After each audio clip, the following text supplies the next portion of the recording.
Jungle.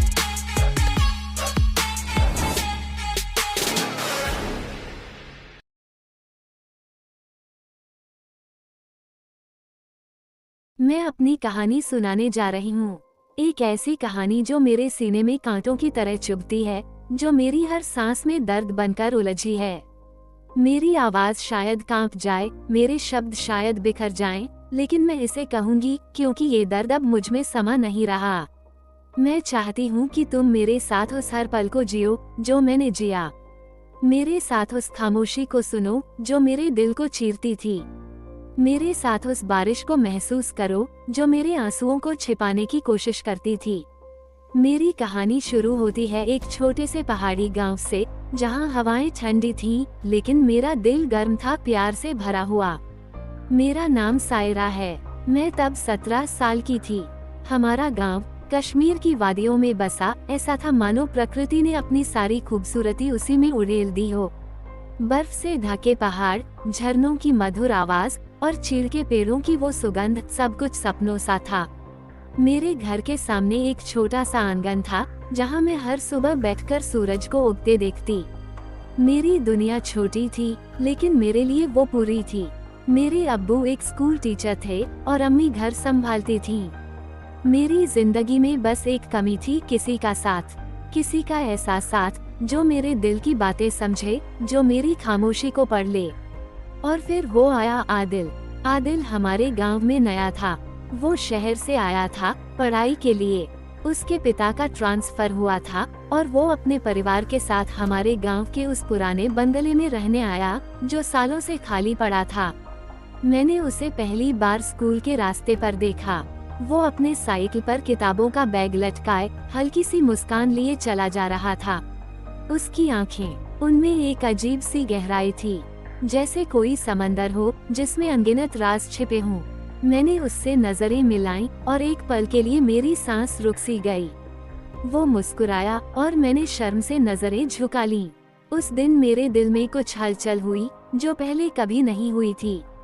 हमारी मुलाकातें धीरे धीरे बढ़ने लगीं। स्कूल के बाद जब मैं और वो एक ही रास्ते से घर लौटते, वो मेरे साथ चलने लगता। वो कम बोलता था, लेकिन जब बोलता तो हर शब्द मेरे दिल में उतर जाता। उसकी बातों में एक अजीब सी सादगी थी। वो मुझे अपने शहर की कहानियां सुनाता, वहाँ की रौनक, वहाँ की भीड़ और वो खामोशी जो उसे कभी सुकून नहीं देती थी। मैं सुनती और मेरी आंखें उसकी आंखों में खो जाती। वो कहता, सायरा, तुम्हारे गांव में जो सुकून है वो मैंने कहीं नहीं देखा। और मैं हंस पड़ती, क्योंकि मुझे लगता था कि वो मुझसे मजाक कर रहा है। लेकिन उसकी आंखों में एक सच्चाई थी जो मुझे हर बार यकीन दिलाती थी। एक दिन बारिश हो रही थी। मैं स्कूल से लौट रही थी और मेरी छतरी हवा में उड़ गई। मैं पूरी तरह भीग चुकी थी। मेरे बाल चिपक गए थे और मेरे कपड़े पानी से तरबतर थे। मैं तेजी से चल रही थी जब उसने मुझे पुकारा, सायरा। मैं रुकी। वो अपनी साइकिल लिए मेरे पास आया। उसने अपनी जैकेट उतारी और मेरे सिर के ऊपर तान दी। तुम बीमार पड़ जाओगी, उसने कहा। उसकी आवाज में एक फिक्र थी जो मेरे दिल को छू गई। मैंने उसकी ओर देखा। बारिश की बूंदें उसकी पलकों पर रुकी थीं और उसकी आंखें मेरी आंखों में झांक रही थीं। उस पल में मुझे लगा जैसे समय ठहर गया हो। हम दोनों चुप थे, लेकिन हमारी खामोशी में एक पूरी बातचीत हो रही थी। उस दिन के बाद हम और करीब आ गए। हम स्कूल के बाद झरने के पास बैठते, जहां पानी की आवाज हमारी बातों को ढक लेती थी। वो मुझे अपनी कविताएं सुनाता। उसकी कविताओं में दर्द था, लेकिन एक अजीब सी उम्मीद भी थी। मैं सुनती और मेरे दिल में एक तूफान सा उठता। मैंने कभी नहीं सोचा था कि कोई मेरे इतने करीब आ सकता है।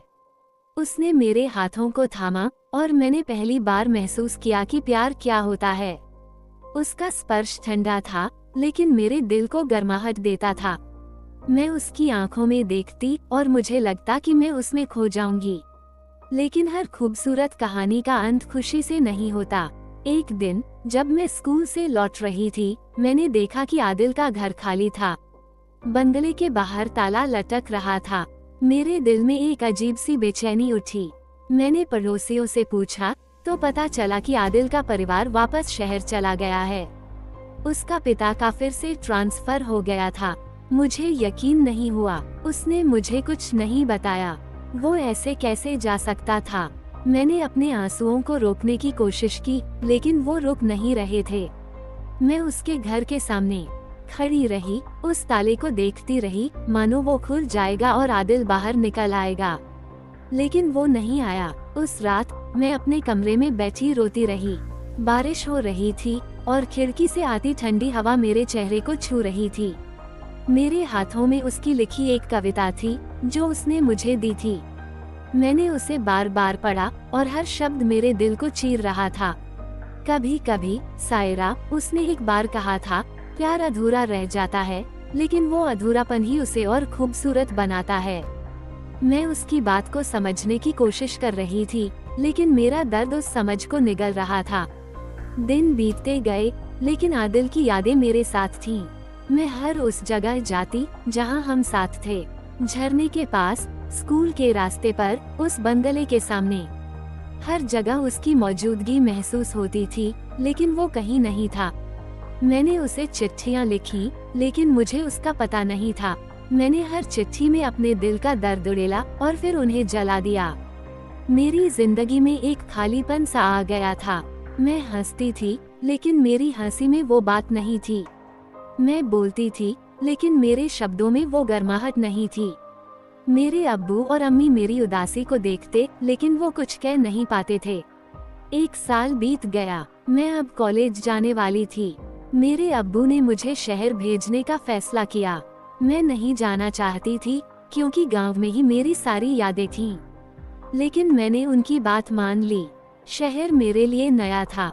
वहाँ की भीड़, वहाँ का शोर, सब कुछ मुझे पराया सा लगता था। मैं कॉलेज जाती, लेकिन मेरा मन कहीं और होता। एक दिन मैं लाइब्रेरी में बैठी थी, जब मेरी नज़र एक किताब पर पड़ी। उसका नाम था अधूरी कविताएं। मैंने उसे उठाया और जैसे ही मैंने पहला पन्ना खोला, मेरा दिल धड़कने लगा। उसमें आदिल का नाम लिखा था। वो उसकी कविताओं का संग्रह था। मैंने कांपते हाथों से किताब खोली। हर कविता में मेरी और उसकी बातें थीं। झरने की आवाज, बारिश की बूंदें, मेरी मुस्कान, सब कुछ। आखिरी कविता का नाम था सायरा। मैंने उसे पढ़ा और मेरे आंसू रुक नहीं रहे थे। उसने लिखा था, तुम मेरी वो कविता हो जो कभी पूरी नहीं होगी। तुम मेरी वो खामोशी हो जो हमेशा मेरे साथ रहेगी। मैंने तुम्हें छोड़ा नहीं सायरा, मैंने तुम्हें अपने दिल में बसाया है। मैं लाइब्रेरी में ही फूट फूट कर रोने लगी। लोग मुझे देख रहे थे, लेकिन मुझे कोई फर्क नहीं पड़ता था। मैंने उस किताब को अपने सीने से लगाया और मुझे लगा कि आदिल मेरे पास है, लेकिन वो पास नहीं था। मैंने उससे मिलने की कोशिश की। मैंने प्रकाशक से उसका पता मांगा, लेकिन उन्होंने बताया कि आदिल अब इस दुनिया में नहीं है। उसे कैंसर था। उसने अपनी आखिरी सांसें उस किताब को पूरा करने में लगाई थीं। मेरे पैरों तले जमीन खिसक गई। मैं चीखना चाहती थी, लेकिन मेरी आवाज गले में ही अटक गई। मैंने किताब को फिर से खोला और उसकी हर कविता को पढ़ा। हर शब्द में उसका दर्द था, उसकी तड़प थी और उसका प्यार था। मैं वापस गांव लौट आई। मैं उस झरने के पास गई जहां हम साथ बैठते थे। मैंने उसकी किताब को अपने हाथों में लिया और उसे पढ़ा। बारिश शुरू हो गई थी। मेरे आंसू और बारिश की बूंदें एक हो गए थे। मैंने उससे बात की जैसे वो मेरे सामने हो। तुमने मुझे क्यों छोड़ा आदिल? मैंने कहा, तुमने वादा किया था कि हम साथ रहेंगे, लेकिन जवाब में बस खामोशी थी। मैंने अपनी आंखें बंद की और मुझे उसकी मुस्कान दिखी। उसकी वो मुस्कान जो मेरे दिल को सुकून देती थी। आज मैं यहाँ हूँ, अपनी कहानी सुना रही हूँ। मेरा दर्द अब भी वही है, मेरी आंखों में अब भी वही नमी है, लेकिन मैंने सीखा है कि प्यार कभी खत्म नहीं होता। वो मेरे दिल में है, मेरी सांसों में है। आदिल मेरे साथ है, मेरी हर धड़कन में। मैं अब भी उस बंगले के सामने जाती हूँ। मैं अब भी उस झरने के पास बैठती हूँ और मैं अब भी उसकी कविताएं पढ़ती हूँ। हर बार मेरे आंसू बहते हैं, हर बार मेरा दिल टूटता है, लेकिन हर बार मुझे वो गर्माहट मिलती है जो उसने मुझे दी थी। मेरी कहानी अधूरी है जैसे उसकी कविताएं, लेकिन शायद यही इसकी खूबसूरती है, शायद यही प्यार है।